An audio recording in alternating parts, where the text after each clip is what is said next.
ലോകത്തിലുള്ള എല്ലാ സ്വർണവും ഞാൻ അമ്മയ്ക്ക് കൊണ്ടുതരും. പോർച്ചുഗലിലെ മദീര ദ്വീപിലെ അതിദരിദ്ര കുടുംബം. മുഴുകുടിയനായ അച്ഛനും 3 മക്കളെ പോറ്റാൻ വീട്ടുവേലയ്ക്ക് പോകുന്ന അമ്മയും. ഇനി ഒരു കുഞ്ഞിനെ കൂടി പോറ്റാൻ കഴിയില്ലെന്ന ചിന്തയിൽ ഗർഭിണിയായ ആ അമ്മ സ്വന്തം ചോരയെ കൊല്ലാൻ പല വഴികളും നോക്കി. പക്ഷേ വിധി മറ്റൊന്നായിരുന്നു.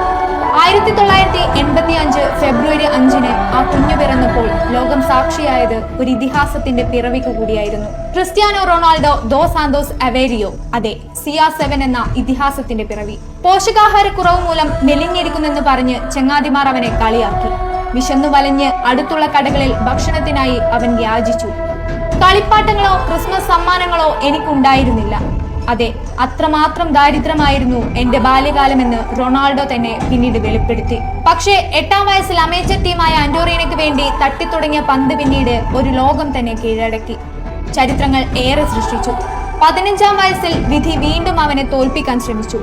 റേസിംഗ് ഹാർട്ട് എന്ന രോഗം പിടികൂടി.